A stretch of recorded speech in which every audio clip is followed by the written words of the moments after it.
Question number 25। Question number 25 में क्या करा कि एक कंपाउंड है जिसका नाम है कैफीन, उसका मॉलिक्यूलर मास कितना दिया हुआ 194। ठीक है। अब कहता है कि अगर उस कंपाउंड के अंदर एक एलिमेंट के बारे में बता रहा, बाकी एलिमेंट भी रहे होंगे लेकिन नाइट्रोजन के बारे में बताया जा रहा है कि उस कंपाउंड के अंदर नाइट्रोजन का जो परसेंटेज है ना वो 28.9% है। तो कहता है कि बताइए उसके एक मॉलिक्यूल के अंदर आखिर नाइट्रोजन एटम कितने होंगे। तो हम यहाँ पे पहले इस परसेंटेज का मीनिंग समझेंगे बच्चों। हमें ये समझ आ रहा है कि अगर इस पूरे कंपाउंड का मतलब कैफीन का अगर हम 100 ग्राम लेते हैं, चलिए हम 25 पे यहाँ बनाते हैं,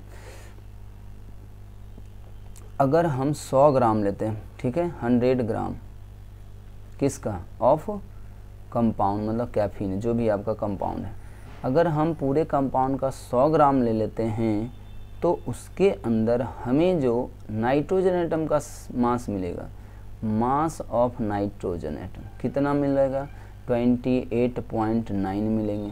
क्लियर है यहाँ तक। अब सोचिए कि आपको दिया हुआ उसका मॉलिक्यूलर मास 194 ग्राम, इसका मतलब ये हो गया, और एक मॉलिक्यूल में पूछ रहा, तो जब एक मॉलिक्यूल में पूछ रहा था मास भी उसी का यूज करेंगे।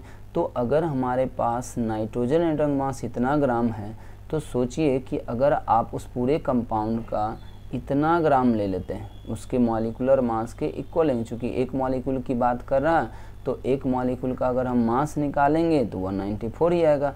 तो जब हम इतना ग्राम लेते हैं उसका तब हमारे अंदर नाइट्रोजन का कितना मास हो जाएगा।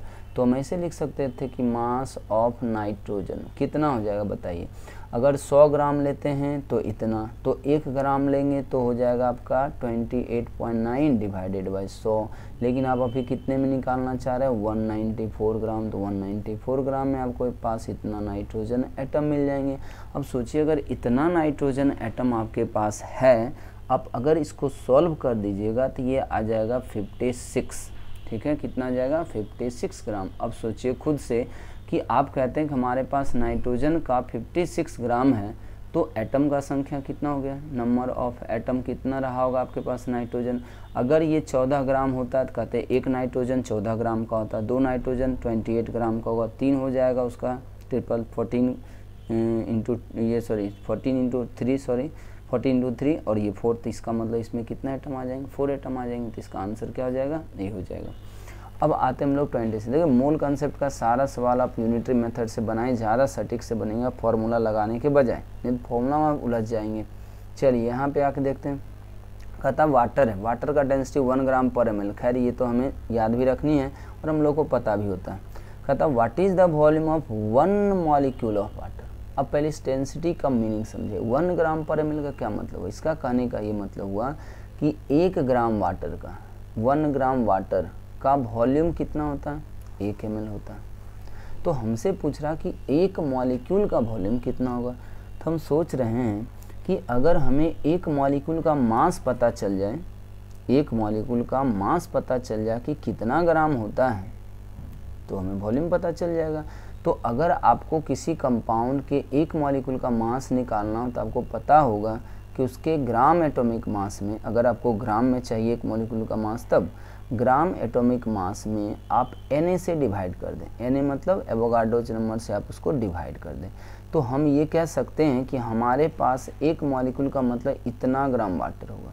कितना ग्राम वाटर होगा 18 divided by Na gram water होगा। अब बताइए कि आपके पास अगर 1 ग्राम कोई वाटर देता है तो आप कहते हैं 1 ml होता है, तो 2 ग्राम वाटर देता है तो 2 ml होता है। तो ये आपके पास इतना ग्राम वाटर अगर दिया हुआ है तो आप कहेंगे हमारे पास इतना ml होंगे। कितने ml हो जाएंगे, इतने ml होंगे। हाँ, अब ये हो सकता है किसी के समझ नहीं आ रही होगी कि आखिर 18 बाय Na करने से एक मॉलिक्यूल का मास कैसे आ जाता है। चलिए हम बताते हैं। आपको इतना तो पता होगा कि ग्राम एटॉमिक मास का मतलब क्या होता है। एटॉमिक मास का मतलब नहीं, ग्राम एटॉमिक मास का मतलब। ग्राम एटॉमिक मास का मतलब होता है कि इतना मॉलिक्यूल का मास 18 ग्राम होगा। अगर हम ग्राम की बात करें तो जब किसी कंपाउंड का आप इतने मॉलिक्यूल ले लेते हैं ना तो उसका मास 18 ग्राम होता है। और आपको कितने का निकालना था, एक मॉलिक्यूल का निकालना था। जब इतना मॉलिक्यूल लेते हैं तो ग्राम मॉलिक्यूलर मास जो होगा वो होगा, जो कि हम लोग जानते हैं वाटर का 18 होता है। तो एक मॉलिक्यूल का मास ग्राम में तो इतना ही आएगा। एक मॉलिक्यूल का मास ग्राम में तो इतना ही आएगा, इसीलिए हम लोग सोचे कि एक मॉलिक्यूल का मास इतना ग्राम इतना। अब इसी को आप अगर सॉल्व करेंगे, इसी को आप सॉल्व करेंगे तो आपके सामने पता है ये क्या हो जाएगा कि 18 इंटू 10 टू द पावर -23 हम पहले ही कर देते हैं, चूँकि ये नीचे वाला ऊपर चला जाएगा तो माइनस हो जाएगा, और नीचे करेंगे 6.022। आप अगर इसको डिवाइड करेंगे ना तो ये कुछ इसी रेशियो में आएगा, 2.98 इंटू 10 टू द पावर -23 आता है। आप डिवाइड करके इसको देख लें, लेकिन आंसर आपका दिया हुआ 2.88, तो ऑप्शन नन ऑफ दिस तो है नहीं, तो अप्रॉक्सीमेटली हमें इसी को टिक करना पड़ जाएगा। ठीक है, तो इस तरीके से आप आंसर ला सकते थे इसका।